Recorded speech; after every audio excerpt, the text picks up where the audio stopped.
Hi guys, and welcome back to my channel. My name is Cathy of Cathy's Cash and Coin. I'm a single mom with 3 daughters, although my oldest is grown and out of the house.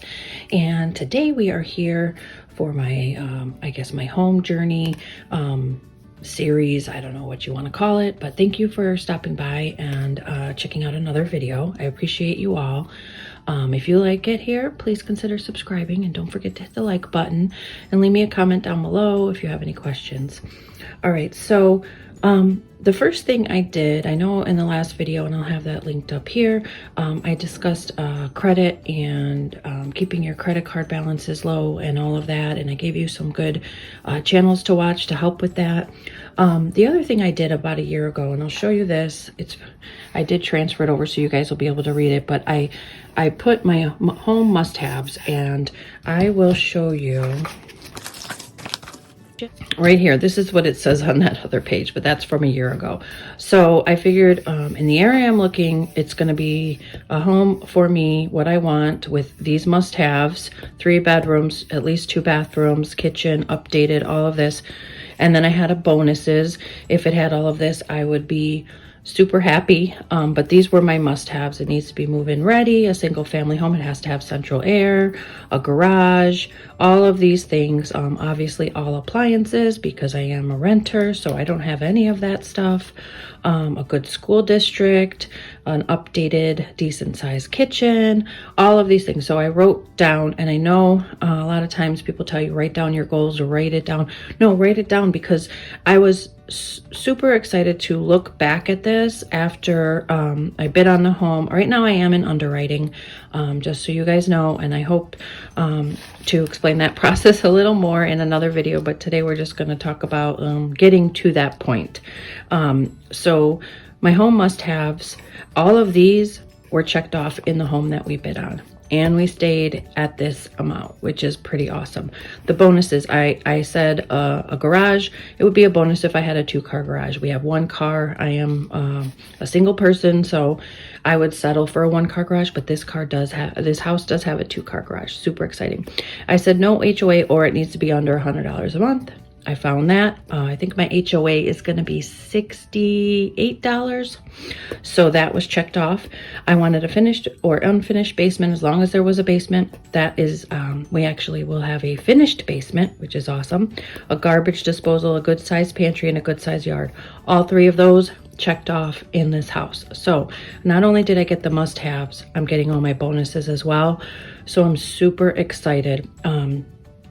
300,000 might seem a lot depending on where you live, or not a lot. I guess if like you're in California, where I'm at, it's very competitive, and I did have to go out a little bit further than I was anticipating to be able to stay in my price range and not go over budget. That is super important, because you have to really figure out what you can afford.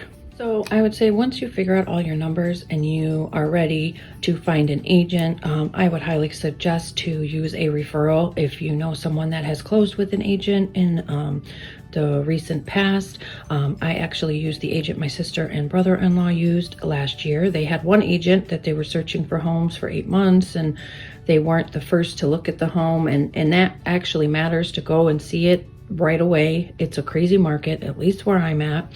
And this agent was able to help them find a home, get their offer accepted, like the first weekend they went out looking together. So I used that referral because I knew she was a go-getter. The other thing is are you going to use a broker or a credit union? How are you going to get your mortgage? I actually also got a referral from my sister for the mortgage company that did their loan. I also got a $450 referral credit from them, so that will help with the closing costs. So these 2 things will matter, and you need to start researching that kind of early, because the broker, having a broker that is easy to talk to, text, find out what's going on, it really makes a difference. I can send an email to any of them at the company I'm using, and they respond right away.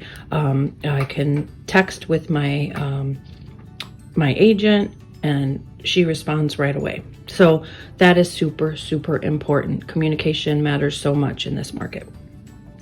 So I will tell you that my agent also knows a lot of the agents in the area and was able to find out some details. So what helped also was talking to the other agents, finding out what, you know, the owners needed. Unfortunately, the home I'm purchasing is it's a divorce situation, and so the woman needed a little extra time to get out. So to be able to know that and say, okay, we will close in 90 days instead of 30. Most people are rushing to close these days. We'll give you extra time. That has helped a lot. So I actually don't close until June 7th. And I think my offer was accepted early March. So that's a long time that most people are not doing, but we were able to find that information out. And I don't know whether or not it helped, but it might have weighed a little bit on my offer that she knew she would have a couple extra months to figure things out and find out, you know, where she's moving, stuff like that. I hope that makes sense. All right. And then, like I said, my broker, I have a $450 credit because you need to know your numbers. So like I said, my plan was 300,000, and actually I don't mind telling you guys, I'm getting the house for 301. So I went about 1,000 over what I was expecting. But with that, you have to figure out a few things. You have to figure out your down payment.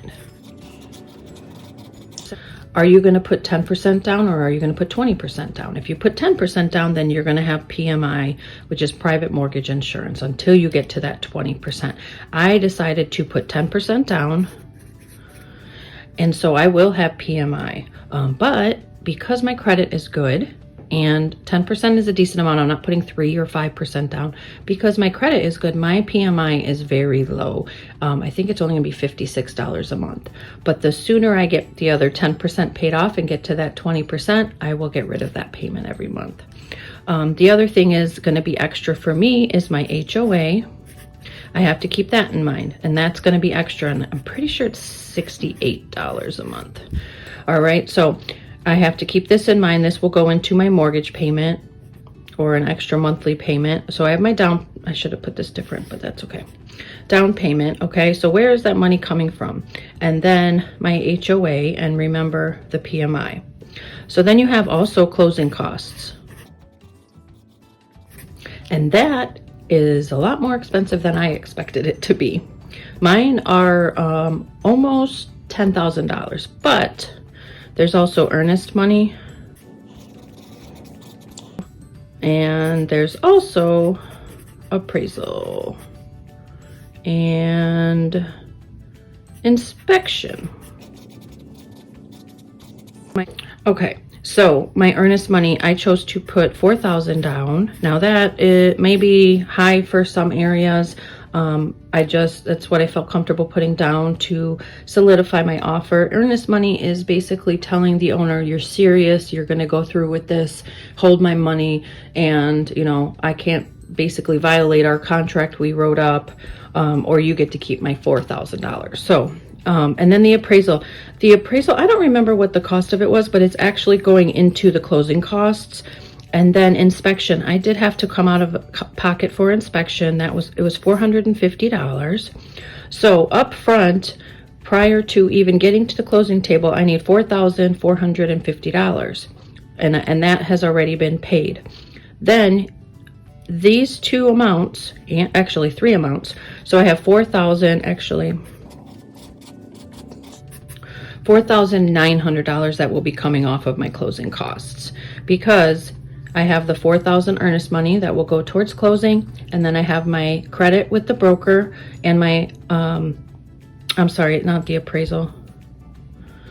This has been paid already. It is actually a $450 deposit with my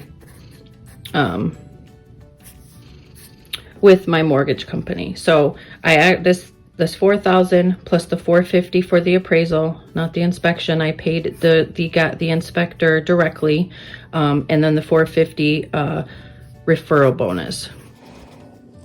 I don't know how to spell. All right, so I have $4,900 going to closing costs.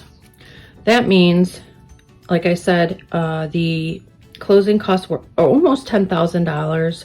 So I'm still going to need just over $5,000 to close on this home. Granted, I don't need it till June 7th, but where's that money coming from?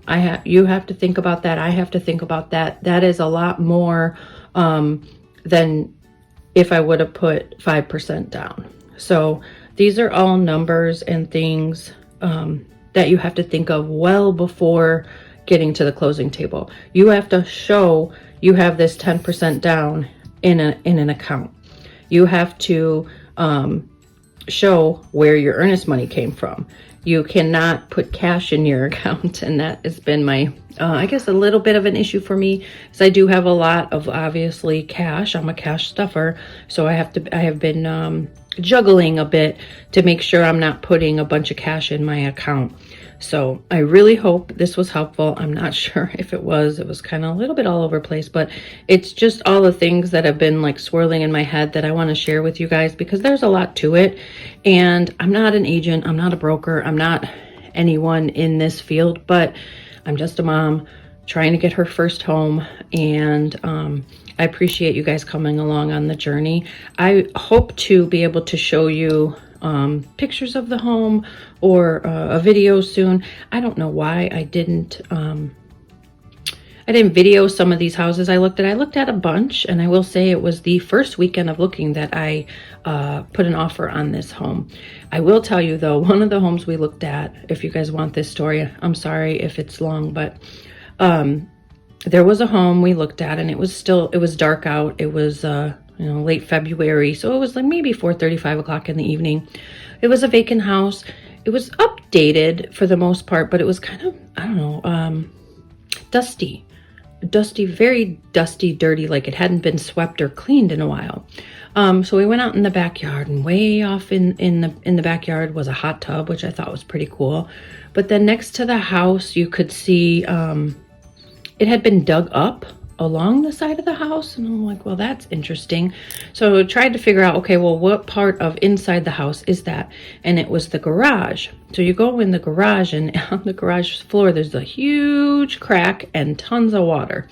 So even if it had rained or whatever, I don't think that much water should be going into your garage.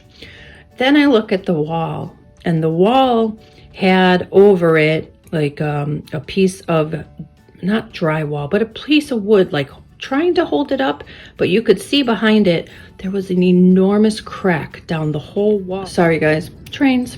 So there was an enormous crack that went down the whole back wall of the garage, and the entire wall was about to cave in. The garage was underneath not the living room. It was underneath I don't know what you call those, a tri-level or bi-level home. So the garage, and then above that was, I think, maybe the bedrooms. So if that wall collapsed in, the bedrooms would fall in. I don't know. I thought it was wild that they just kind of like put a piece of wood to kind of patch it up, like nobody was going to notice. It was in a great area. It was an amazing size house for us, and the price was right. Well, the price was right because of that foundation issue. So one thing I definitely learned from watching those channels: do not get a home that has foundation issues, because you'll never, well, never say never, I guess. So anyways, that was my fun story of the crazy house I saw. There was others, and maybe I'll tell you more, but I kind of wish I would have taken pictures, so sorry I did not. I guess that's it. I plan to do maybe 1 or 2 more of these videos to get further into the process. But like I said, if you have any questions, please leave them down below. Hope you guys are doing well. Take care. Have a blessed day. Bye.